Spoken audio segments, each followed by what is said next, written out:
네, 잠시 후 행복한 아침에서는 국민의 공분을 산 사건을 들여다보는 분노 유발자들 준비되어 있고요. 네, 그리고 똘똘한 자산 관리 방법, 뭐니 이어집니다. 저희는 광고 후에 돌아올게요.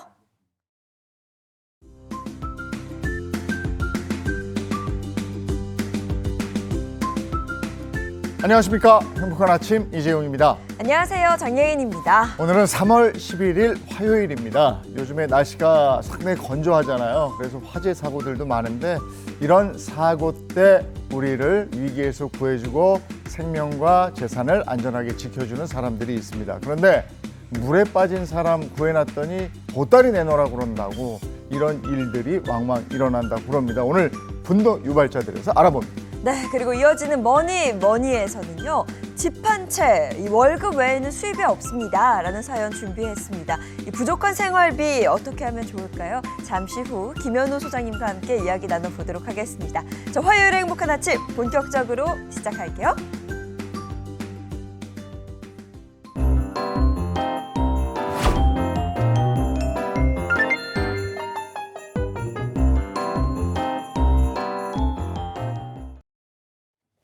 화요일 아침입니다. 어떤 소식들이 들어와 있을까요? 모닝픽부터 시작하죠. 손석구 평론가와 함께합니다. 어서 오세요. 안녕하세요. 네, 첫 번째 모닝픽 어떤 겁니까? 네, 첫 번째 모닝픽은 결혼은 선택입니다. 네, 유명한 노래 가사가 떠오릅니다. 연애는 필수, 결혼은 선택, 뭐 이런 가사가 있는데 요즘 그 젊은 친구들, 그러니까 젊은 층들이 좀 결혼을 하지 않아도 괜찮다 이런 생각을 많이 한다는 건가요? 네, 그렇습니다. 이제 설문조사를 해보니까 직장인 10명 중 6명은 결혼은 필수가 아니다라고 생각을 하고 있었습니다. 한 HR 테크 기업에서 직장인 653명을 대상으로 결혼 가치관에 대해서 설문조사를 했고 어제 결과를 밝혔는데요. 응답자의 60.2%는 결혼이 필수가 아니라고 답을 했습니다. 그런데 이 결과가 각 집단마다 조금씩 달랐다면서요? 네, 우선 직장 규모별로 응답이 좀 달랐습니다. 대기업 직장인의 경우에는 43.8%가, 중소기업은 40%, 중견기업은 40%, 중소기업은 38.7%가 결혼이 필수라고 답을 해서 직장 규모별로 차이가 있는 것으로 분석이 됐습니다. 이는 근로소득의 차이, 즉 경제적 요인에 의해서 결혼의 동기부여가 달라진다라는 것으로도 볼 수 있겠고요. 또한 성별 차이도 컸는데요. 남성 직장인은 결혼이 필수라는 응답이 50.3%, 필수가 아니라는 응답이 49.7%로 거의 반반이었지만 여성 직장인은 결혼이 필수가 아니라는 응답이 75.3%로 필수라는 응답을 크게 앞질렀습니다. 이건 또 사회활동을 하는 여성 직장인에게 결혼에 대한 동기부여는 상대적으로 좀 떨어진다라고도 볼 수 있겠죠. 또 미혼 직장인에게 결혼하고 싶은지 묻자 하고 싶다는 응답은 66.6%, 하고 싶지 않다는 응답은 33.4%를 각각 차지했습니다. 결혼을 하고 싶은 이유와 결혼을 하고 싶지 않은 이유 좀 궁금해지네요. 네, 일단 하고 싶다는 이유로는 정서적 안정을 위해서라는 답변이 57.5%로 가장 많았고요. 2세 출산에 대한 니즈가 있어서 또 결혼은 꼭 해야 하는 것이라고 생각해서가 그 뒤를 이었습니다. 반대로 이제 결혼을 하고 싶지 않은 이유로는 결혼의 필요성을 느끼지 못해서가 가장 많았고요. 경제적인 여유가 없어서 또 마음에 드는 사람이 없어서가 뒤를 이었습니다. 시대가 변하면서 결혼에 대한 가치관도 많이 변하는 것 같은데 어쨌든 나의 행복을 위해서 판단하겠다. 네. 뭐 이런 얘기인 것 같아요. 자, 다음 픽 전해주시죠. 네, 두 번째 모닝픽은 살찌면 숨가쁜 이유입니다. 뭐 흔히들 요즘 좀 살이 쪘다, 이제 좀 숨이 차다 이런 얘기를 하곤 하는데 이게 근거가 있는 이야기일까요? 네, 있습니다. 흔히들 근육량이라든지 내장 지방의 양이 고혈압이나 당뇨병 같은 여러 질환을 발병시키는 걸로 알고 계신데요. 그뿐 아니라 폐 기능과도 밀접하게 연관이 있다는 연구 결과가 나왔습니다. 그러면 살이 찌면 폐 기능이 안 좋아져서 숨이 찬다 뭐 이런 얘기입니까? 네, 그렇죠. 이제 근육량이 적고 내장 지방이 많은 경우에는 폐 활량이 줄어들고 건강한 사람들보다 폐 기능 저하 수준이 최대 4배에 달한다고 합니다. 어제 서울의 한 대학병원 건강의학과 교수팀은 2012년부터 2013년 건강증진센터에서 검진받은 성인 15,000여 명의 검사 결과를 분석해서 이 같은 결과를 도출했는데요. 남성의 경우에는 근감소성 비만 그룹의 폐 기능 저하율은 19.1%로 근육량이 많고 내장 지방이 적은 그룹의 저하율보다 4.3배나 높았고요. 역시 이 여성 두 그룹이 각각 9.7%, 3.1%를 기록해서 3배 정도의 차이가 났습니다. 반면에 근육량 상위 25%, 내장 지방 하위 25%에 속하는 이들의 폐활량은 전체 그룹 중에서 가장 좋았는데 어느 정도인지 보면요. 이 성별과 무관하게 근육량은 가장 적고 내장 지방은 가장 많은 그룹보다 3에서 5%가량 폐활량 수치가 높았던 것으로 나타났습니다. 그냥 뭐 폐 기능, 뭐 폐 건강하면 흡변이 가장 중요하겠다 이렇게 생각을 했는데 폐 건강, 이 폐 기능 향상을 위해서라도 적정한 체중 또 근육량 중요한 부분일 것 같습니다. 네, 맞습니다. 이제 이번 연구는 이 골격근량과 내장 지방이 폐 기능에 미치는 영향을 보여주는데요. 폐 건강을 지키려면 이 금연뿐만 아니라 적절한 근육과 내장 지방 같은 체성분 관리가 중요하다라는 것을 밝혀냈다는 점에서 의의가 있다고 볼 수가 있겠습니다. 전문가는 비만인 경우에는 유산소 운동과 함께 근력 운동을 병행하는 것이 이 폐 기능에 도움이 되고 비만이 아닌 경우에는 건강한 근육을 늘리는 데 집중해야 한다 이렇게 조언을 했습니다. 이 건강한 폐를 유지하려면은 이 체중 관리도 잘해야 되지만 근력 운동을 해야 네. 되는 거군요. 예, 날 좋아지는데 좀 운동 좀 바짝 해야 되겠습니다. 네. 예, 다음 픽 전해주시죠. 네, 세 번째 모닝픽은 봉준호 감독 흥행 질주입니다. 봉준호 감독은 뭐 이제 한국을 넘어 전 세계적으로 유명한 영화 감독이 됐는데요. 이번에 좀 새로운 도전을 했다고요. 네, 이 봉준호 감독의 신작이죠. 미키 세븐틴이 지난 7일 개봉을 했는데요. 북미 상영관에서 우리 돈으로 276억 9천만 원의 티켓 수입을 올리면서 이 박스오피스 1위를 차지했는데 이는 한국 감독으로서는 처음 이룬 대기록입니다. 특히 북미에서 3주 연속 1위를 지켰던 영화 캡틴 아메리카 브레이브 뉴 월드를 제치고 개봉 즉시 1위에 올랐다는 점에서 이 봉준호 감독의 신작에 대한 열기가 증명됐다 이렇게 보면 될 것 같습니다. 이건 정말 반가운 소식인데 개봉 첫 주에 흥행 수입은 별로였다면서요? 네. 워낙 또 많은 제작비가 투입됐기 때문인데요. 미키 세븐틴은 전 세계 흥행 수입으로 총 5,330만 달러, 한국 돈으로 약 772억 7천만 원을 기록했지만 제작비가 1억 1,800만 달러나 들었습니다. 그래서 이를 회수하기에는 역부족으로 보인다는 겁니다. 업계에서는 이 영화의 개봉 첫 주 북미 수입을 최대 2천만 달러가량으로 예상했었는데 이 개봉 첫 주 주말의 북미 수입 1,910만 달러에 그쳤습니다. 관계자에 따르면 미키 세븐틴이 극장 개봉 기간에 흑자를 내려면 전 세계적으로 2억 7,500만 달러에서 3억 달러, 한국 돈으로 4천억 원 안팎의 수입을 올릴 필요가 있다고 전했습니다. 이게 워낙에 들인 돈이 많으니까 많이들 보는데도 수익은 떨어진다 뭐 이런 얘기군요. 네. 네. 더 많이들 봐주셔야 되겠네요. 예, 우리 자랑스러운 감독이니까. 예, 다음 픽 전해주시죠. 네, 네 번째 모닝픽은 9살이 지켜낸 골든타임입니다. 이거 칭찬받아야겠는데요. 어린이가 골든타임을 지켜냈다는 거죠? 네, 맞습니다. 9살 어린아이가 골든타임을 놓치지 않아서 어머니의 생명을 살렸습니다. 지난 1월 8일이었고요. 10시 20분쯤 자신의 집에서 어머니가 쓰러지자 초등학교 3학년인 정태훈 군은 119에 신고한 후에 학교에서 배운 대로 신속하게 심폐소생술을 했습니다.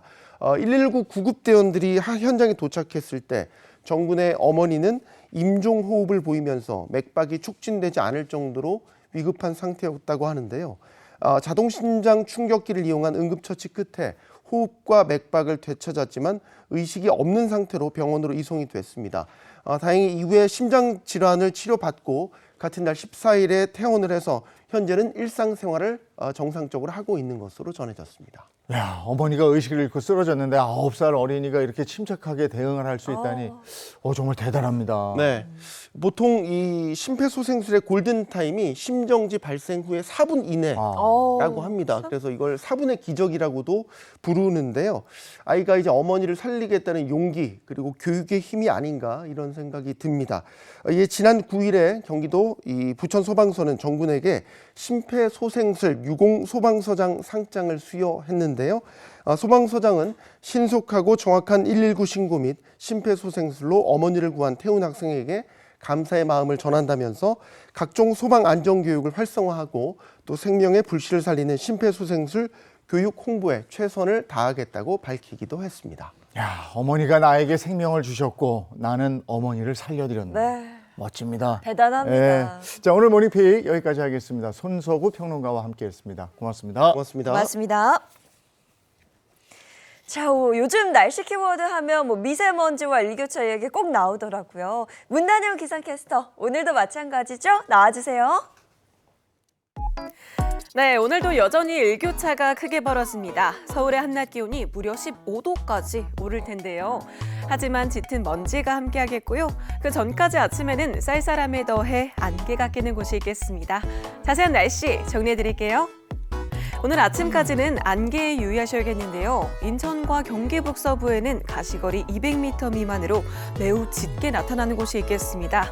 그 밖에 서쪽 지역에도 안개가 끼겠습니다. 오늘 6시를 기점으로 수도권에는 고농도 미세먼지 비상저감 조치가 발령됐습니다. 그 밖에 강원 영서와 충청 지역도 오전까지 농도가 짙게 나타나겠습니다. 아침과 낮의 기온차는 갈수록 벌어집니다. 한낮에는 서울 15도, 대전 17도, 광주 18도로 4월 초 정도의 기온을 보이겠습니다. 하늘은 대체로 구름만 많습니다. 다만 새벽부터 제주에는 비가 시작됐는데요. 최대 5mm 정도로 양은 많지 않겠습니다.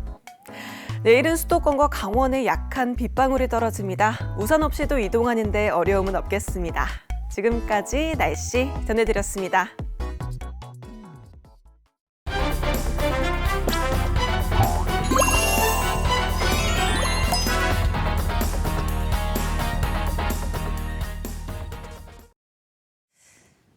참을 수 없는 순간들 대신 분노해 드리겠습니다. 속 터지는 현실을 함께 파헤쳐보는 분노 유발자들, 오늘도 이 두 분과 함께 할게요. 신인선 씨 그리고 김미경 변호사 모셨습니다. 어서 오세요. 네, 안녕하십니까? 네, 요즘 건조한 날씨로 인해서 또 부주의로 인해서 화재 사고가 많이 발생하는데 그래서 1년 중 아마 소방서가 굉장히 바쁜 때가 아닌가 싶어요. 네, 그렇습니다. 119 뭐 소방대원분들, 구조대원 정말 고생 많으시죠. 그런데요, 얼마 전에 발생했던 주택 화재 사건, 이 사건에서 공분을 샀던 일이 하나 있었습니다. 그 소방관들이 구조 활동하느라고 현관문을 뜯었는데 그 도어록이 파손됐다고 이건 물어내라 이렇게 된 거 아니에요? 네. 저도 이 기사를 보고 정말 황당했습니다. 위급한 상황에서 사람들을 구하려고 현관문을 뜯은 거잖아요. 소방관 분들은 할 일을 했을 뿐인데 세상에 이렇게 해주시는 법이 어디 있습니까? 그러니까요. 이 사건을 좀 더 자세히 들여다봐야 할 것 같습니다. 지난 1월 11일이었습니다. 광주의 4층짜리 빌라에 화재가 발생했다는 신고를 받고 소방관들이 출동했습니다. 이 당시 불이 시작된 세대의 현관문이 열리면서 건물 내부는 연기로 가득 찼고요. 소방관들은 각 세대의 문을 두드리면서 안에 있던 입주민 5명을 밖으로 대피시켰습니다. 하지만 이 당시 시간이 새벽이다 보니 잠들어 있어서 빠져나오지 못하거나 또 연기를 들이마신 다른 입주민이 있을 것이다 이렇게 판단한 소방관들, 응답 없는 6가구의 현관문을 강제 개방했습니다. 근데 여기서 문제가 발생한 거죠. 네, 혹시 더 있을지도 모를 피해자를 확인하기 위해서 이 6가구의 현관문을 열었는데요. 이 열기 위해서 현관문과 잠금 장치를 파손할 수밖에 없었던 거죠. 그러자 이 가구들이 부서진 문을 배상해달라고 요청을 한 겁니다. 이 수리 비용은 한 가구당 130만 원 가량으로 6가구 합계 총 800여만 원이라고 합니다. 사건이 기사화 됐고 이 사건이 알려지면서 많은 국민들이 내가 도와드리겠다 네. 이렇게 후원을 해드리겠다고 막 나섰었어요. 자, 이거 뭐 어떻게 된 건지 오늘 주제 한번 공개해드리죠. 자, 오늘의 분노 유발자 주제입니다. 구조의 대가, 현장의 딜레마입니다.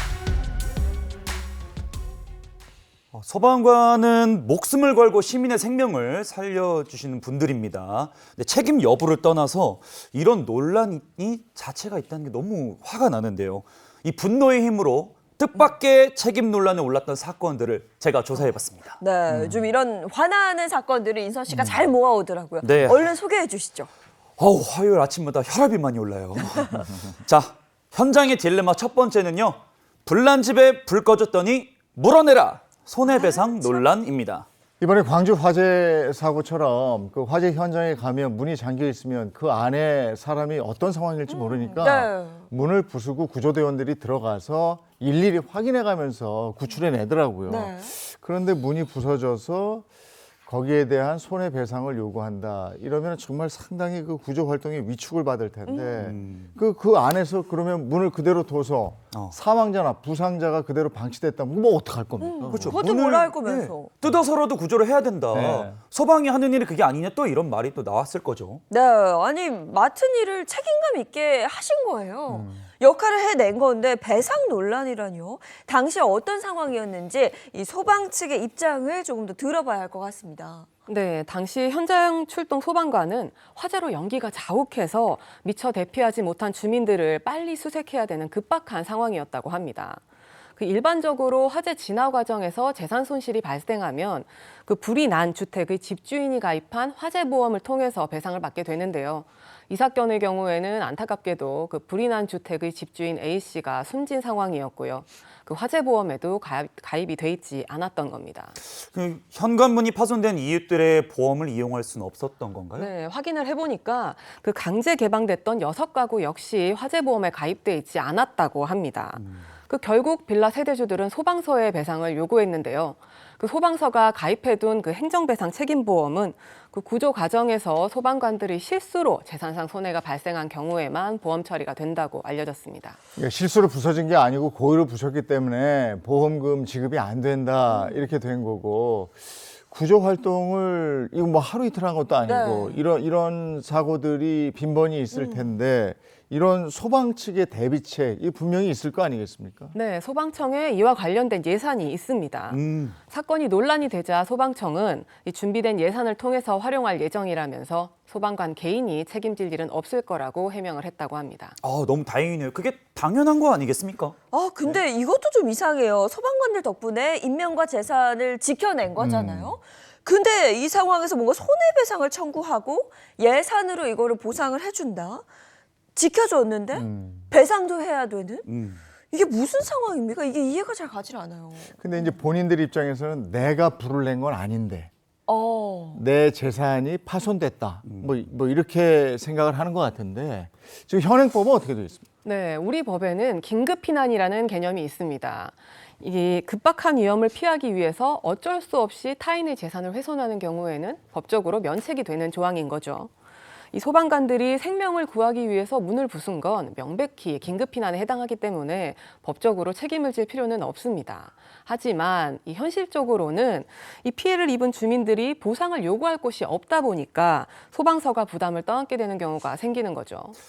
목숨을 걸고 하루에도 수차례 출동하는 소방관들이 이런 논란을 염두에 두면서 활동을 하셔야 된다는 게 너무 자괴감이 될 것 같은데요. 이 제도적으로 좀 개선이 필요하지 않을까요? 네, 사실 한 차례 바뀌기는 했어요. 그 아까 소방관의 과실이 있을 경우에는 소방서가 가입한 보험을 통해서 배상을 받는다고 했잖아요. 그런데 만약 과실이 없으면 이 보험사는 문을 부순 행위를 적법한 것으로 판단을 하고 이 비용 지급을 거부하게 돼 있습니다. 그래서 이런 경우에 2018년 6월 이전에는 그 소방관 개인이나 소방서가 책임을 졌었는데요. 이 정당한 구조 활동을 하고도 피해를 보는 건 맞지 않는다고 하면서 법이 개정됐고요. 다른 절차가 생겼습니다. 바로 손실보상심의위원회를 통한 보상입니다. 손실보상심의위원회를 통한 보상이다. 그러면 관련 예산은 어디서 가져오는 거죠? 네, 2018년 시행된 이 손실보상은 그 소방활동 과정에서 손실을 본 대상자가 소방서 등의 보상을 청구하면 각 시도 손실보상심의위원회를 열어서 심의를 통해서 보상 여부나 정도를 결정하게 되고요. 해당 지방자치단체의 예산으로 보상을 해주는 제도입니다. 이게 피해를 주장하는 사람이 청구서를 작성해서 관할 소방서나 소방본부에 접수하고요. 그리고 그에 따른 심사위원회가 열리면 위원회는 적법한 소방 업무로 인해서 발생한 피해를 지방자치단체의 예산 안에서 보상을 해주는 겁니다. 이번 일이 논란이 되자 광주시장이 SNS를 통해서 이번 일은 행정에서 책임지겠다 이렇게 얘기를 했습니다. 불에 뛰어드는 소방관이 보상 걱정까지 해서는 안 된다. 그럼요. 보험제도와 손실 보상 예산으로 시민의 안전을 지키겠다 이런 부분입니다. 네, 이거 SNS 나온 내용이 그 변호사님께서 말씀하신 손실보상심의위원회 이걸 통해서 관련 예산으로 배상해준다 이 말씀하신 거죠. 네, 맞습니다. 자세히 좀 더 들여다보죠. 실제로 지금까지 지급된 손실 보상액 나날이 좀 늘어나고 있다고 하는데요. 한번 보실게요. 자, 2022년에는 이 지급된 손실 보상액이 약 4,300만 원이었는데 2024년 1억 58만 원으로 계속해서 증가하는 추세를 볼 수 있습니다. 이 손실 보상액 지급 건수도 해마다 늘어서요. 2022년에는 지급 건수가 64건이었지만 2024년에는 98건으로 급증했다고 합니다. 네, 소방활동 도중에 발생한 물적 피해는 소방기본법 49조에 따른 손실보상 제도를 통해서 해결할 수 있는데요. 광주시도 해마다 1,000만 원 상당의 예산을 책정해 왔다고 합니다. 이런 절차에 따라서 광주소방본부는 지난 7일 손실보상심의위원회를 열었고요. 그 현관문과 잠금장치가 파손된 6세대와 소방용수로 인해서 피해를 본 1세대 총 7세대에 대해서 합계 1,115만 4천 원을 보상하기로 결정을 내렸습니다. 그 광주 소방본부 관계자는 여러 방안을 검토한 끝에 소방에서 보상하기로 결정을 내렸다라고 하면서 그 보상액 중에 1,000만 원을 넘는 부분은 추경을 통해서 예산을 확보할 계획이라고 밝혔습니다. 네, 잘 마무리된 것 같아 보이지만 이런 논란이 있었다는 것 자체가 좀 씁쓸합니다. 주변 누리꾼들 의견을 한번 볼까요? 소방당국 관련 예산이 1,000만 원이라는데 한 번에 예산 초과네? 무서워서 어디 사람 구하겠나. 앞으로 화재가 발생해도 강제로 진입하지 말고 유리 깨지지 않게 살살 물만 뿌려라. 이런 의견을 주셨어요. 지금 얘기하신 것처럼 그 어쨌든 결과적으로는 행정 안에서 이렇게 배상을 할 수 있게 돼서 다행이다 싶은데 이게 네. 예산이 끝난 거예요. 근데 그 다음에 또 이런 일이 없으리란 법이 없잖아요. 그러니까요. 그럼 그 다음에 어떻게 하겠죠? 조금 걱정되는 부분이 바로 이 지점이거든요. 이번 일이 이제 선례로 남으면 앞으로도 보상 책임을 이 소방 당국이 떠안는 사례가 좀 늘어나진 않을까 이런 걱정도 좀 됩니다. 네, 맞습니다. 이 사건처럼 민간 화재보험 처리가 불가능하다는 이유로 소방의 보상 책임을 떠넘길 우려가 생기는 거죠. 이 아무래도 손실보상 제도에 대해서 보상 제외 요건을 좀 세분화하는 등 제도를 정비할 필요가 있어 보입니다. 네, 그런데 위급한 국민들을 위해서 불철주야 일하시는 분들 중에 또 다른 분들, 우리 구급대원분들이 있습니다. 긴급하게 병원으로 후송하는 와중에도 이런 보상 논란이 불거질 때가 있다고 하는데요. 구급차가 교통사고를 낸 경우가 있다고 합니다. 소개 한번 해주세요. 네, 지난해 8월이었습니다. 이 30대 구급대원 A씨, 환자를 병원으로 이송하던 중 교차로에서 화물차와 부딪히는 사고가 발생합니다. 이로 인해서 이 구급대원 A씨는 환자와 이 화물차 운전자 등 4명을 다치게 한 혐의를 받고 교통사고 특례법 위반 혐의로 입건됐습니다. 사고 경위를 보면 구급차가 응급 환자를 태운 상태에서 신속하게 이동하다가 발생한 건데 이거는 단순 교통사고하고 분명히 차이가 있지 않겠습니까? 네, 경찰 조사 결과 이 A 소방사가 운전하던 구급차는 교통신호를 어기고 빨간불에 교차로에 진입하다가 이 녹색불에 좌회전하던 트럭과 충돌한 것으로 확인이 됐는데요. 이 도로교통법상 구급차는 긴급자동차로 분류가 돼서 신호 위반이나 그런 위반을 하는 경우에도 처벌되지가 않습니다. 그런데 교통사고를 내면 이야기가 달라지는데요. 사고를 냈을 때는 면책권이 보장되지 않는 거죠. 그런데 이런 경우에 죄를 묻게 되면 앞으로 긴급한 상황에서 위급한 환자를 빨리 병원으로 이렇게 이송을 해야 되는 와중에 우리 구급대원들이 좀 위축되는 마음으로 출동을 하지 않을까요? 네, 그렇죠. 이 경찰은 판례 등을 분석해서 검찰 송치 여부를 결정하겠다고 하는데요. 경찰 내부적으로는 이런 긴급 자동차의 사고로 인해서 다친 피해자의 부상 정도가 전치 3주 미만인 경우에 한해서 긴급성, 정당성, 상당성, 법익 균형성, 보충성 5가지 요건에 부합하면 처벌하지 않는다는 지침을 두고 있습니다. 만약에 긴급하지 않은 경우라면 당연히 유죄 선고가 되는 거죠. 그래서 실례로 지난 2022년 서울에서 모 요양병원에서 다른 요양병원으로 환자를 이송하던 구급차 운전자가 신호 위반으로 교통사고를 낸 사건에서 법원은 유죄를 선고한 바가 있습니다. 네. 이 요양원으로 환자를 이송하는 업무는 응급 업무가 아니어서 위험을 무릅쓰고 신호를 위반할 만한 긴급하고 부득이한 경우에 해당하지 않는다는 거죠. 그런데 지금 이 구급대원 A씨는 굉장히 급하게 갈 수밖에 없는 상황이었습니다. 분명 네. 응급 환자를 태우고 있었거든요. 그렇죠. 이 사안은 다르죠. 이처럼 신속한 현장 출동을 위해서 위험 운전을 감수해야 하는 현실을 감안할 때 이 긴급 자동차 운전자에 대해서 일반 자동차 운전자와 동일한 수준의 주의 의무를 요구하는 것은 좀 무리가 있어 보입니다. 이 A 소방사가 기소된다면 피해자가 다친 정도나 합의 유무에 따라서 처벌의 정도가 달라질 것으로 보입니다. 이와 비슷한 사건이 있었는데요. 119 구급차를 운전하다가 신호 위반으로 충돌 사고를 내서 환자를 숨지게 한 혐의로 입건이 됐어요. 119 구급대원이 입건이 됐는데 당시에 60대 환자는 사망을 했고 함께 타고 있던 보호자는 다치고 이런 사고였습니다. 네, 뭐 앞서 전해드렸다시피 구급차의 신호 위반은 책임을 면제받을 수가 있는데요. 지금 이거는 사망사고란 말이죠. 사망사고가 났으니까 정말 안타깝습니다. 네, 이 구급대원은 결국 검찰에 송치가 됐는데요. 그 후에 3개월이 지난 6월 3일 구급대원은 환자가 사망한 것에 대해서는 무혐의 처분을 받았고요. 보호자를 다치게 한 혐의에 대해서는 기소유예 처분을 받았습니다. 이 경찰은 부검을 통해서 당시 교통사고가 60대 환자의 직접적인 사망 원인은 아닌 것으로 판단을 했습니다. 교통사고 때문에 사망한 건 아니고 그럼 보호자가 다친 것에 대해서 기소유예를 받았다는 건데 유죄라는 거 아닌가요? 네, 맞습니다. 이 원칙적으로 환자 보호자는 구급차를 따라서 개인적으로 병원에 가야 되는데요. 이 구급차에 같이 탑승하고 싶어 하는 경우도 많고 이걸 막을 수는 없다고 해요. 근데 그러다가 만약에 구급대원의 실수로 교통사고가 발생하면 이 보호자는 손해배상 청구권을 갖게 됩니다. 따라서 이 보호자는 구급대원을 상대로 손해배상 청구를 할 수 있고요. 이 구급대원에 대한 형사 절차에서 민사배상과 별도의 형사 합의를 하게 될 수도 있습니다. 결국에는 책임을 져야 된다는 건데 이게 빨리 가야 된다는 긴박감을 가지고 운전을 하는 상황인데 사고 책임은 전적으로 구급차 운전자가 져야 되는 상황이면 굉장히 위축될 것 같거든요. 네. 누가 이 위험을 감수하면서까지 환자를 빨리 다음 응급조치하게끔 할 수 있을까 이런 생각이 들어요. 그렇죠. 이게 정리해보면 뭐 교통법규를 위반하는 것까지는 책임이 면제되는데 사고가 발생하면 이거는 책임을 져야 한다. 자유로울 수 없다. 이런 이야기죠. 네, 말씀드렸듯이 이 구급차의 업무 특성을 감안해서 신호를 합법적으로 위반할 수도 있도록 하는 규정은 있지만 이 사고 발생 시에 적용되는 교통사고 처리 특례법에는 긴급 자동차에 대한 특별한 규정이 없습니다. 그래서 사고 발생 전에는 합법 행위였던 게 사고 발생 후에는 불법 행위로 전환이 되는 게 법의 맹점인 것 같습니다.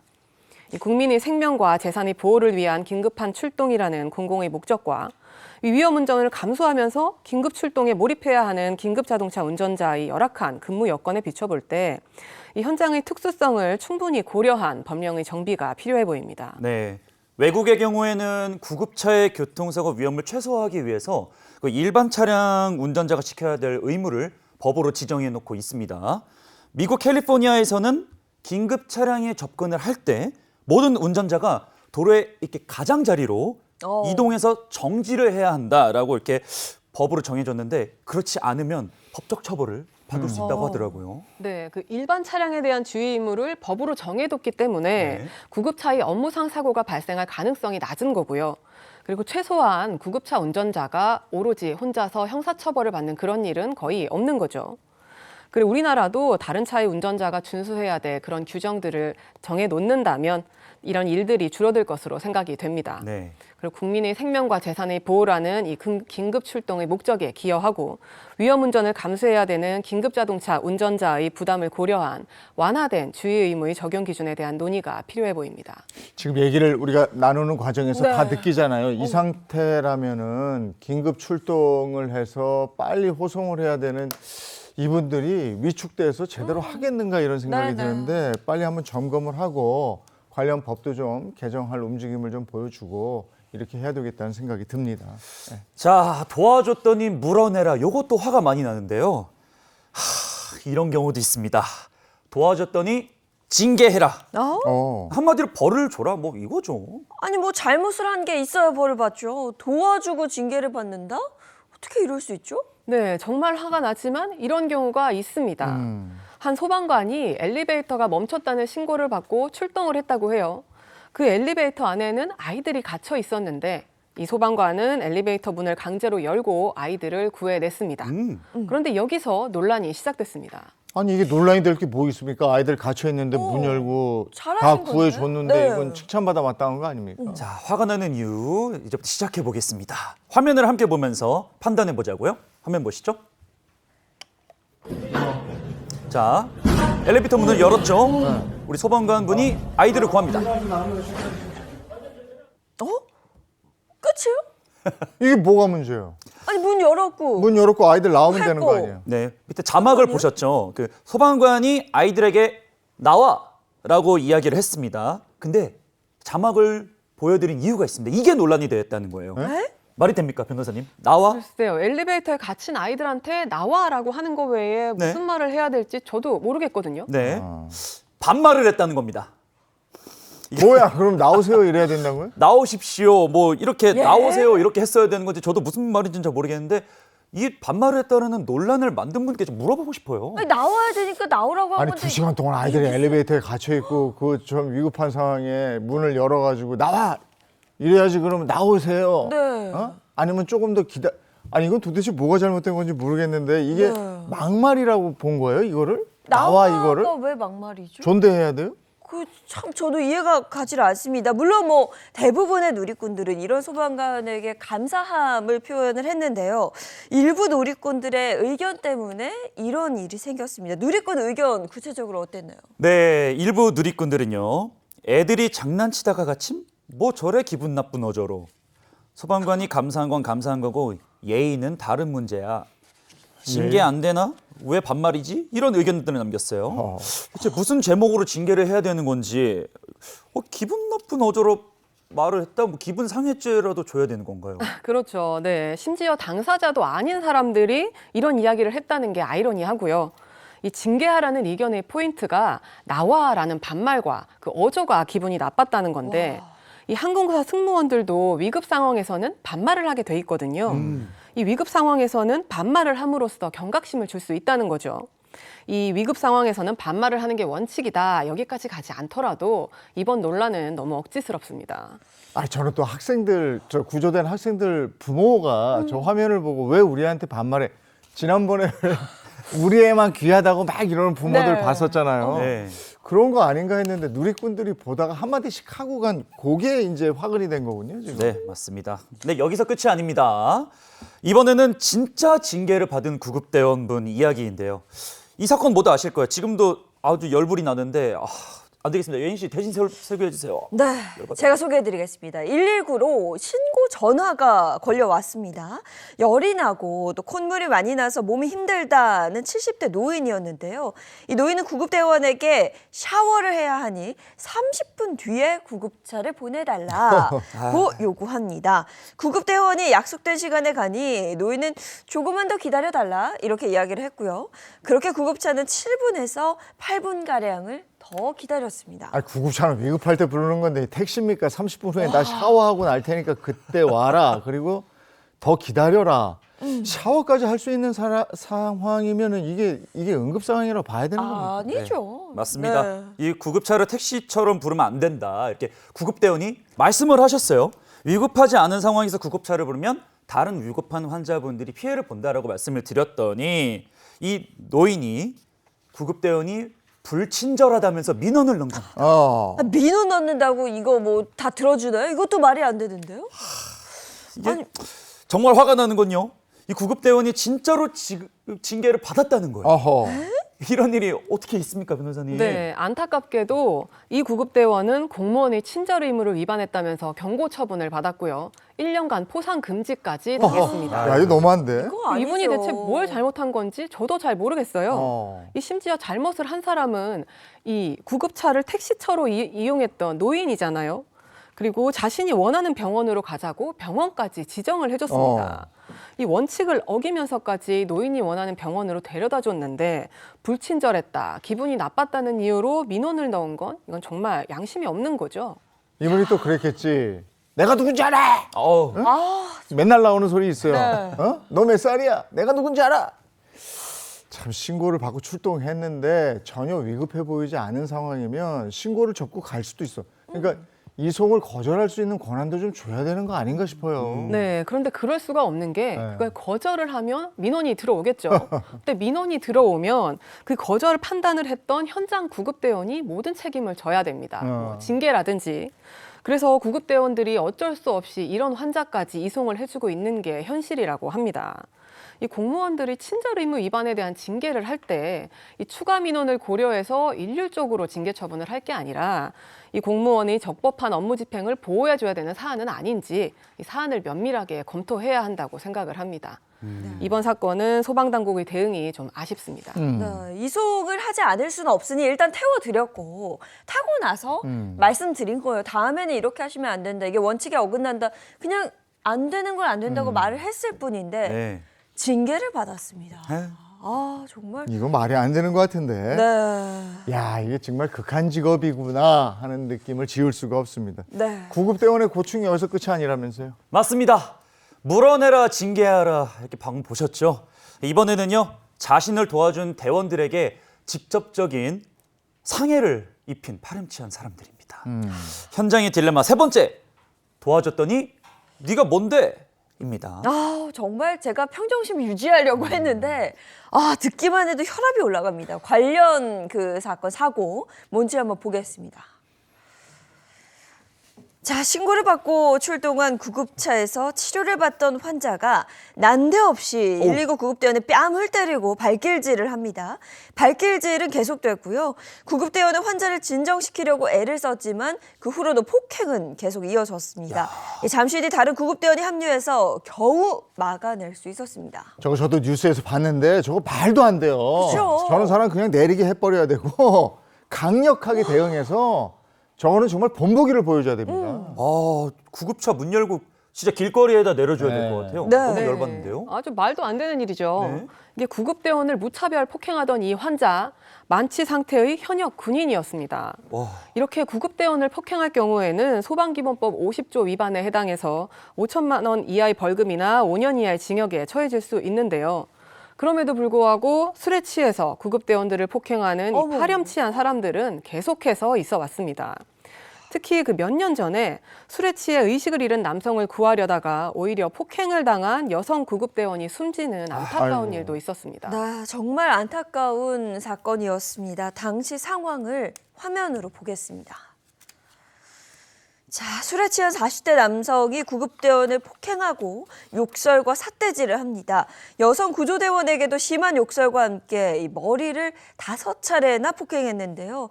이 여성 구급대원은 폭행을 당한 뒤 극심한 스트레스에 시달리다 뇌출혈로 쓰러졌고 결국 깨어나지 못했습니다. 저 살인죄죠. 저 사람 지금 어떻게 돼 있는지 정말 궁금합니다. 저거 적합한 처벌을 받았어야 되는데, 근데 그렇지 못할 것 같아서 정말 좀 안타깝기도 네. 하고 화가 나고 이러는데 이게 얼마나 극심한 트라우마나 스트레스에 시달렸으면 그래 뇌출혈로 사망까지 하게 됐겠습니까? 네, 이 구조대원은 18년 경력의 베테랑 구조대원이었습니다. 아유. 이 동료 대원이 살면서 그런 말은 처음 들어봤다라고 할 정도로 심한 욕설을 들었고 폭행을 당했는데요. 그 후에 구토와 경련에 시달리다가 병원을 찾았고요. 스트레스로 인한 신경손상이라는 진단을 받았습니다. 그러다가 한 달 뒤에 갑자기 뇌출혈로 쓰러졌고 수술을 받았지만 8일 만에 사망에 이르게 된 거죠. 예, 돌아가셨는데 무슨 소용일까 싶지만 구급대원의 사망을 유발한 이 취객 처벌을 받았을까요? 네, 저도 처벌을 했으면 좋겠는데요. 강한 처벌을 하기가 쉽지는 않습니다.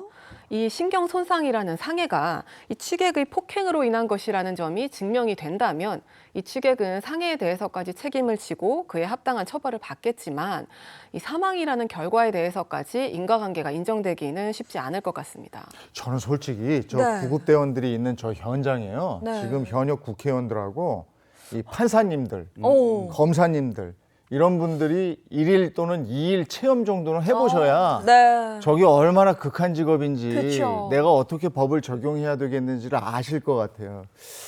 내가 도와주려고 했는데 그런 사람에게 이런 폭언과 폭행을 당했을 때 그 스트레스와 이 내 직업에 대한 회의 이런 거 어떡할 거냐고요. 사실 뭐 소방관, 여기 소방대원들도 마찬가지지만 구급대원들도 사명감으로 일하시는 네. 분들이거든요. 힘들게 일한 만큼 보람을 느껴야 하는데 오히려 내가 생명의 위협까지 받는다? 그러면 정말 이 대원들의 사기는 땅에 떨어지지 않을까? 너무 걱정됩니다. 근데 이런 일들이 비일비재하게 일어나니까 저희가 오늘 지적하는 이런 문제들이 계속해서 반복되는 거 아니겠습니까? 네. 네, 맞습니다. 현재 지방자치단체에서 소방공무원을 보호하기 위한 배상책임보험을 도입하고는 있지만 여전히 전국적으로 통일된 법적 보호장치는 미흡한 상황입니다. 특히 정당한 구조 활동 중에 발생한 피해를 소방관 개인이 책임을 지게 되는 이런 부분은 정말 제대로 개선이 돼야 되는 거고요. 이 구급대원 폭행 사건의 경우에 강력한 처벌이 이루어지도록 법 적용을 할 필요가 있습니다. 그리고 이런 사후적인 조치 외에도 사전적으로 이런 폭행을 발생을 예방하기 위한 대비책 마련도 필요해 보입니다. 우리를 위해서 헌신하는 구급대원분들과 소방관분들이 없으면 우리가 진작 위험할 때 도움을 받을 수 없는 경우가 생기잖아요. 네. 정작 그분들이 보호를 받지 못하는 현실이라니 이거 바뀌어야죠. 바뀌어야죠. 네, 정말 바뀌어야 됩니다. 안타깝습니다. 응급 상황, 그러니까 내가 구조를 필요로 하는 상황에 가장 먼저 달려와주는 그런 분들이거든요. 이분들의 안전과 권익을 보호하는 게 결국은 우리 모두의 안전을 지키는 길이 아닌가 이런 생각이 듭니다. 네, 제도적으로도 개선이 돼야 되지만 우리 국민들의 의식도 좀 바뀌어야 되는 것 같아요. 네네. 아니 우리 생명을 지켜주고 재산을 지켜주는 분들인데 고마움의 표시는 못할 망정 만만히 본 거예요. 그러니까 저런 건데 네. 하여간 그분들 보면은 감사합니다. 네. 덕분에 살았습니다. 고맙습니다. 이렇게 얘기해야죠. 네, 당연한 일입니다. 우리 사회를 위해 애쓰시는 분들이 부당한 대우를 받지 않도록 그리고 또 안전한 환경에서 일하실 수 있도록 우리가 더 많은 관심을 가져야겠습니다. 자, 김미경 변호사님 오늘 말씀 고맙습니다. 감사합니다.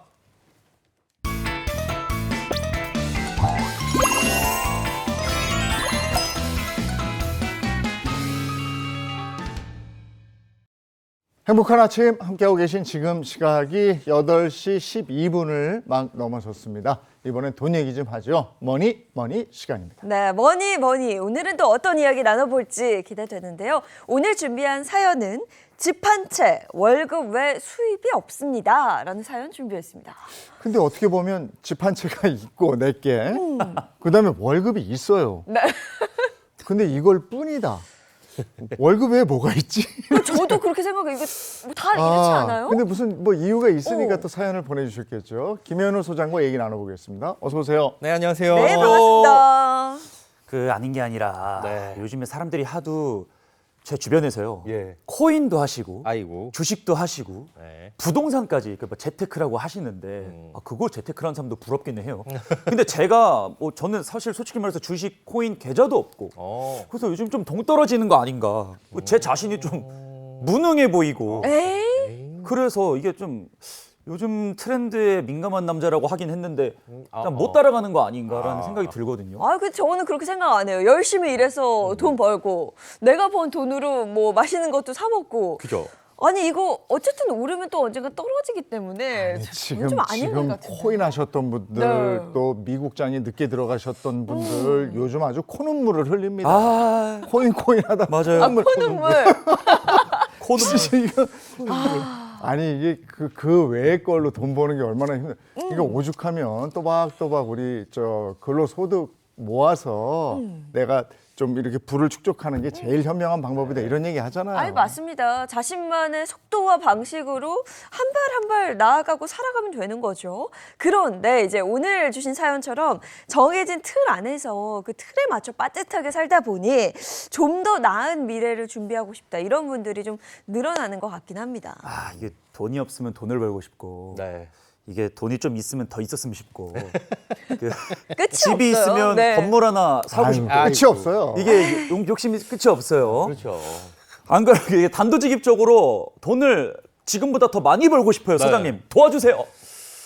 글쎄요, 돈 많이 안 벌고 싶은 사람이 있을까 싶어요. 다들 돈 많이 벌고 싶을 텐데, 하지만 이제 돈 많이 벌고 싶다라고 생각할 때 어디에 투자해가지고 좀 벌어볼까라고 흔히들 생각을 하십니다. 그런데 그 투자보다는 좀 전에 말씀드린 것처럼 우리가 일을 해서 돈을 버는 것이 가장 기본이거든요. 만약에 내가 지금 버는 돈이 마땅치 않다, 신통치 않다라고 한다면은 뭐 투잡, 쓰리잡도 할 수 있죠. 본업에 지장이 안 가는 수준에서는 얼마든지 추천을 드리는데 또 지금의 이 소득 수준이 만족스럽지 못하면은 뭐 이직을 한다거나 아니면 전직을 하는 것도 늘 고민을 해야 될 부분이라고 생각을 합니다. 특히나 이제 근로소득자라면 지금 받는 월급이 만족스럽지 않다. 그럴 때 내가 어디 가서 이만큼 받을 수 있겠어라는 그 한계는 안 그어 놓으셨으면 좋겠습니다. 더 많이 벌어야 된다라는 건 뭐 당연한 말씀이신 것 같은데 네. 지금 사실 집 한 채 있으시고 뭐 수입이라고 월급밖에 없는 사람들 제 주변에 한 4만 7천여 명 있거든요. 전화번호에 다 그런 사람들이에요. 네. 어떻게 합니까?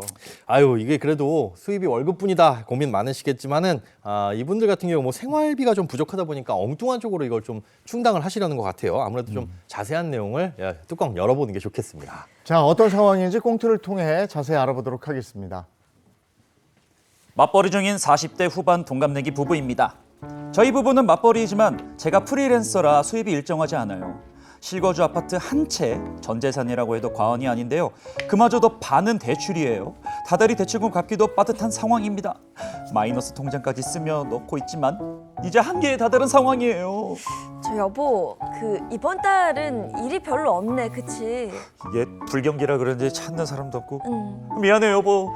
자기가 가장 노릇을 열심히 해주고 있네. 아니, 여보, 이런 말 좀 그런데, 일할 수 없을 때, 일 없을 때 할 수 있는 그 부업 같은 거 혹시 없을까? 요즘 N잡 시대라고 하잖아. 말이 그렇지 부업도 일이라고. 괜찮은 거 찾기가 어려운 것 같아. 그래서 여보 내가 생각을 해봤는데 내가 보험이 좀 있잖아 이렇게.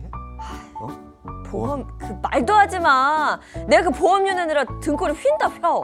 여보 내가 찾아보니까 그 보험료 낸 걸 받아다가 우리 생활비로 이렇게 쓸 수 있대.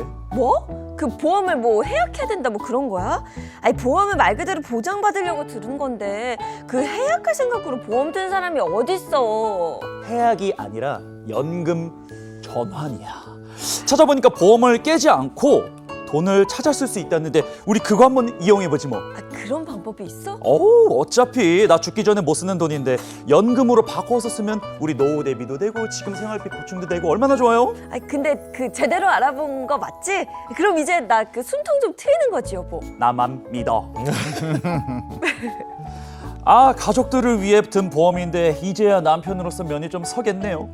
2개나 있는 종신보험으로 부족한 생활비 그리고 노후 대비까지 해보려고 합니다. 불확실한 미래를 보장받기 위해 현재를 희생하는 것보다 이게 맞는 선택이겠죠, 소장님? 네, 딱 이제 맞벌이 부부들의 현실 고민이 느껴지는데 지금 남편은 프리랜서예요. 네. 근데 요즘에 마땅한 일이 없고 그런데 대출금 나가죠. 생활비는 늘 부족하죠. 네.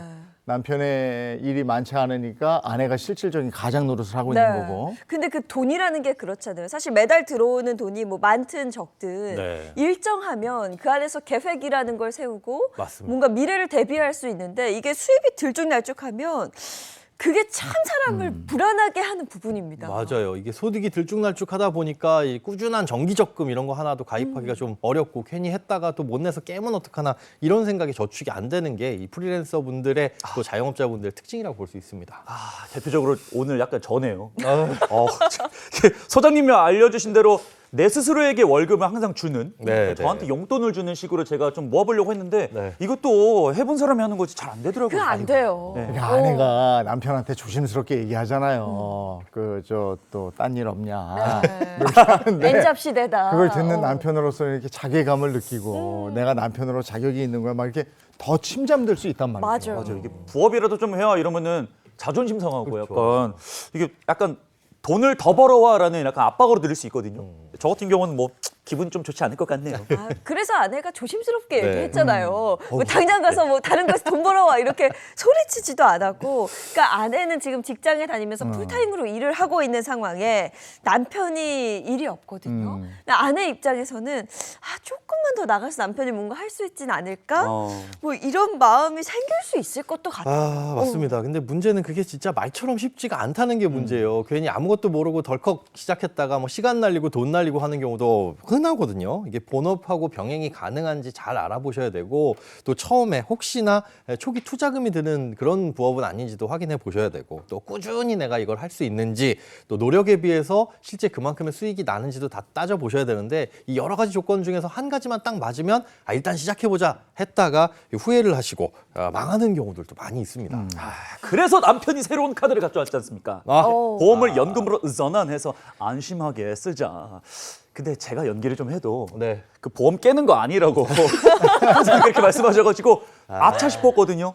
어떻게 해야 되는 거죠? 그러니까 웬만해서는 보험은 건드리지 않는 게 제일 좋은데, 이제 어떤 보험을 도대체 어떻게 쓰려는 건지, 그리고 이 자산이나 수입 지출 내역은 어떻게 되는지 한번 조금 더 자세히 파악해 볼 필요가 있을 것 같습니다. 그럼 이 부부의 자세한 상황을 한번 들여다보죠. 네, 보겠습니다.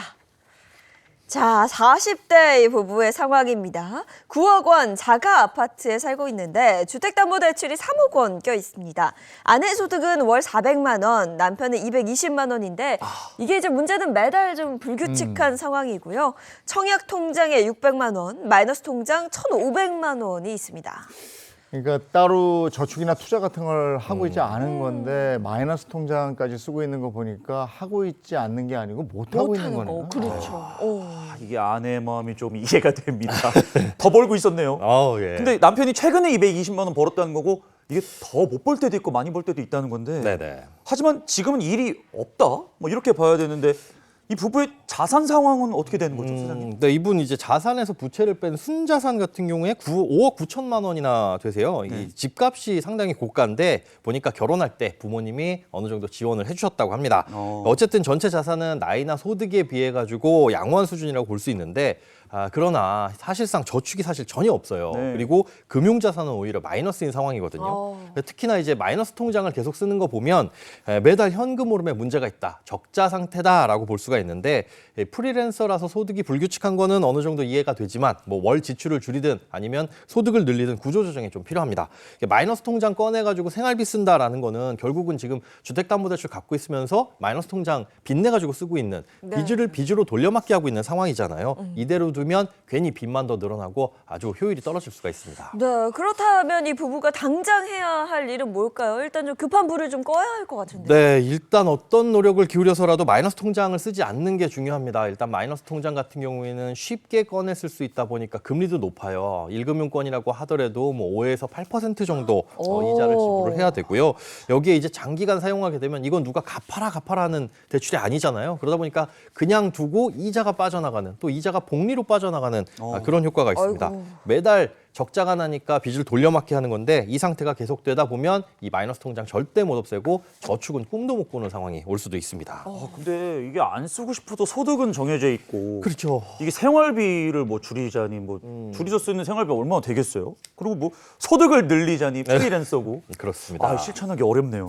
실천하기는 어렵지만 이제 둘 다 노력을 해봐야 되는데, 단기적으로는 일단 생활비 조정이 가장 현실적입니다. 이 소득 늘린 것보단 그게 더 쉬우니까요. 뭐 가계부 써가면서 정확한 지출 내역 분석하고 줄일 수 있는 부분이 있는지 요거 확인하신 다음에 이런 지출 상황 어떤가를 점검해 볼 필요가 있을 것 같습니다. 그럼 이 부부의 지출 상황 한번 볼까요? 자, 아까 수입이 620만 원이었는데 지출이 649만 네. 원입니다. 뭐야? 자, 고정비는 479만 원으로 거주비 25만 원, 교육비 60만 원, 교통비 20만 원, 통신비 20만 원, 보험 104만 원, 주택담보대출금 180만 원, 가정용돈 70만 원, 그리고 변동비는 식비가 140만 원, 기타 30만 원 해서 모두 170만 원입니다. 그러니까 이게 배보다 배꼽이 큰 상황이 맞습니다. 이렇게만 보더라도 알 수 있죠. 네. 대출금이 180만 원 월 갚아요. 야, 그러니까 이거 엄청 부담일 거고. 네. 저 정도면 한 4억 정도 대출을 받아서 지금 한 1억 정도 갚은 상황인 것 같은데 보험료도 많이 내고 있어요 지금. 지금 보험료가 어마어마합니다. 3인 가구거든요. 그런데 보험료가 한 달에 104만 원이 나가고 있다. 이거는 지금 소득 대비 17% 정도거든요. 이거 대체 어떤 보험으로 나가고 있는지 한번 살펴보도록 하겠습니다. 자, 제가 한번 볼게요. 네. 보험료 104만 원 중에서 남편 종신보험이 2개나 있습니다. 각각 20만 원, 25만 원에서 45만 원이 남편의 종신보험, 그리고 남편의 연금보험 30만 원, 그리고 남편의 종합보험으로 월 12만 원 나가고 있고, 이제 아내 종합보험 10만 원, 아이의 종합보험 7만 원 있습니다. 이거 네. 보험 가족 아니에요? 서로 보험 들어줬나? 이렇게 많이 보통 남자분들은 사망보험, 종신보험을 좀 들긴 드는데 2개나 들었어요. 보험 설계사 중에 아는 분이 있어서 중복으로 든 거 아닌가 싶기도 하고. 네. 그래. 아무래도 사회생활 이렇게 하다 보면 또 프리랜서고 어떤 영업 활동 하시다 보면 누군가의 부탁으로 가입하시는 경우가 많이 있는데 이 가족 같은 경우에는 실손 의료비와 뭐 진단비, 3대 진단비를 새로 가입한다. 아예 이 보험이 하나도 없다라고 했을 때 어느 정도 보험료 수준이 적정하냐? 우리가 가입 당시에 나이 곱하기 한 3,000원에서 4,000원 정도면은 너무 적지도 너무 많지도 않은 적절한 보험을 가입할 수 있다고 보이거든요. 근데 지금 남편과 아내의 나이가 40대 후반이고 자녀 나이 18살이니까 남편과 아내 나이 50세로 하고 자녀 나이 20세로 가정한다면 합치면 다 120세가 되겠죠. 네. 이 120세 곱하기 3,000원에서 4,000원 해봐야 한 달에 36만 원에서 48만 원 정도 수준이면 적정한 보험료라고 볼 수가 있습니다. 근데 여기에 사망보험금 한 달 한 3만에서 5만 원 정도 추가한다고 해도 50만 원이 넘을까 말까거든요. 근데 지금 이렇게 보험을 다 깨고 새로 가입한다고 해도 50만 원 정도여야 되는데 이 보험료가 104만 원이면 정말 과하다고 볼 수 있는 거죠. 네, 일단 뭐 실비 종합보험에는 손을 못 댄다 하더라도 네. 지금 보니까 다른 보험 3개를 합치면 월 75만 원이 나가거든요. 예. 이게 뭐 깨면 무조건 손해다, 보험이니까. 네. 그래서 꾸역꾸역 그냥 내고 계신 것 같아요. 그렇죠. 그런데 이 보험을 누가 억지로 돈을 내라고 하는 것도 아니잖아요. 만약에 필요한데 난 이거 꼭 필요해. 무슨 일 있어도 유지를 해야 돼라는 거라면 어쩔 수 없지만 이게 냈던 돈 다 못 돌려받아서 깨면 손해일 것 같아 라고 해서 계속 유지를 하는 거, 혹은 사망보험금이 사라져서 그러면 내가 혹시나 사망했을 때 우리 가족을 책임지지 못하면 어떡하지? 뭐 이런 것이 두렵다면은 정기보험이나 아니면 다른 대안을 찾아보는 게 더 좋을 것 같습니다. 그러니까 아까 꽁트에서 남편이 보험을 연금으로 전환해가지고 하자고 그랬잖아요. 말씀드렸지 않습니까? 네. 예? 얼마나 좋아요. 이거는 제가 절대 결코 추천하지 않는 방법입니다. 그래도 돈이 꽤 많이 내는 거를 다 네. 전환하면은 괜찮은데, 남편 믿으라고 와이프한테 그게 큰 소리 쳤는데? 힘들었는데. 근데 이 보험금, 그 종신보험 이거를 연금으로 이렇게 돌려받는 게 할 수 있어요, 이렇게? 방법이 있기는 합니다. 있기는 한데 이 종신보험을 사실은 해지하면서 나오는 그 해지 환급금을 이용해서 연금으로 받는 거거든요. 화면을 보면서 설명을 좀 드리도록 하겠습니다. 종신보험을 활용할 수 있는 방법은 여러 가지가 있어요. 뭐 감액 완납이라고 해서 보험금 일부 줄이고 보험료 납입 중단하는 방법이 있고요. 또 해지하지 않고 일정 금액을 대출받아서 생활비로 사용하는 보험계약 대출, 보통 약관 대출이라고 하죠. 그리고 마지막으로 해지 환급금을 연금처럼 매달 나눠서 해지 환급금을 이 연금으로 받는 이 남편이 추천한 그런 방법이 있습니다. 하지만 이 세 가지 방법 모두 저는 추천하지 않습니다. 근데 방법이 3가지나 있다라는 거는 네. 급할 때 이용하라 하신 것 같은데 네. 하지 말라는 이유가 딱히 있나요? 있습니다. 일단은 뭐 본래 취지에 많이 어긋난다라고 볼 수 있는데, 우선 감액완납제도 같은 경우에는 보험료 부담은 줄었는데 보험은 유지가 돼요. 그러면 생각해 보세요. 보험료가 줄어들면 그대로 있진 않겠죠, 이 보험이. 결국에 처음처럼 유지가 안 될 텐데 어떻게 달라질까요? 이게 내는 돈이 줄어드니까 네. 처음 계약했던 것과 달라진다. 그러면 보장도 달라진다. 그렇죠. 그렇죠. 그렇지. 그러니까 10만 원씩 낼 때 유지되는 보험인데 그걸 5만 원씩 낸다. 그러면 반으로 줄어드는 거 아니에요? 맞습니다. 그냥 유지가 되는데 내가 이만큼이 필요한데 그래도 유지하기 위해서 요만큼으로 줄여라고 한다면 이게 취지에 안 맞겠죠. 보험료가 부담돼서 보험료를 좀 줄이고 싶다라고 한다면 차라리 연장 정기라는 걸 신청해가지고 보험금은 유지하되 보장받는 기간을 좀 조정하는 게 좋을 것 같습니다. 잠깐만요. 연장 정기. 네. 그게 뭐예요? 이것도 좀 어려운 말인데 일단 보험료 납입은 중단을 하고 해약 환급금 일부 나오는 걸로 보장을 그대로 유지하는 제도입니다. 쉽게 말해서 보험료는 더 이상 내지 않고 보장의 기간을 단축시켜서 보험금은 그대로 받는다. 이렇게 보시면 될 것 같거든요. 또 보험계약 대출 같은 경우에도 앞서 이제 보험을 담보로 대출을 받는데 이거는 당연히 대출이니까 이자를 계속 내야 되고 이자를 중간에 내지 못하면 보험이 해지될 수도 있어요. 그러니까 해지환급금도 줄어들 수 있고 해지할 때 받는 그 돈 자체가 줄어드니까 이런 보험계약 대출도 장기적으로 봐서는 뭐 유리하다고 볼 수는 없습니다. 그럼 남편이 얘기한 연금 전환 이거는 왜냐하면 지금 보험이 두 개잖아요. 두 개죠. 그러니까 네. 하나는 유지하고 하나는 이렇게 하면 안 돼요? 네, 그렇게 생각을 하실 수도 있는데 일단 그 자체가 비효율적입니다. 이 연금 전환은 보험을 깼을 때 나오는 해약 환급금을 기준으로 받는다고 했잖아요. 흔히 착각하시는 게 내가 사망하면 1억 나오는데 이 1억을 연금으로 대신 주나? 이렇게 오해하실 수 있거든요. 근데 그게 아니라 이 보험을 만약에 깼다면 나오는 해약 환급금으로 그 연금을 지급해 줍니다. 종신보험이 지금 20만 원씩 25년을 냈으면은 6천만 원을 내셨잖아요. 근데 납입 기간을 다 못 채웠으면 해약 환급률은 한 95% 될까 말까거든요. 그럼 결국에는 뭐 6천만 원 냈지만 한 5,700만 원? 근데 이걸 이제 60세에 연금으로 전환한다. 물론 보험료 납입도 끝내야 되고요. 그렇게 된다면 연금으로 나오는 돈이 많이 나와봐야 한 월 20만 원 정도. 그 정도 나올 거고 이게 이제 60세 연금으로 만약에 적립금이 1억 정도가 쌓였다라고 하더라도 한 40만 원에서 45만 원 정도 나오면 많이 나오는 겁니다. 내가 낸 돈을 그대로 연금으로 받을 수 없고 네. 해약 환급률을 연금으로 해서 주는 거니까 100%는 못 받는다. 그렇죠. 내가 낸 돈도 100% 못 받는데 그것도 일시불로 받는 게 아니라 할부로 나눠서. 받으니까.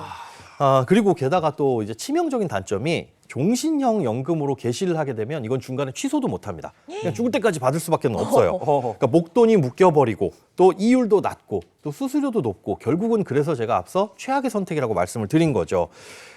이분들 같은 경우에는 생활비에 가장 도움이 되는 방법은 당장에 보험 해약하고 보험료 낼 돈으로 생활비를 하시거나 아니면 저축을 늘리거나 하셔야 되고요. 해약 환급금 나오잖아요. 그 돈을 뭐 저축하시거나 투자하시거나 잘 불리는 게 최선의 선택일 것 같습니다.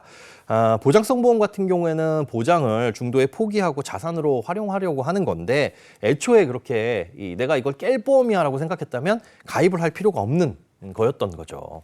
선택을 그러니까 끝까지 내거나 네. 아니면 지금 아예 해약을 하거나 그죠. 두 가지 중 하나네요. 맞습니다. 원칙은 한 번 가입하면 끝까지 내는 게 답이긴 한데 이 부부 같은 경우에는 무조건 해지가 답이라고 보입니다.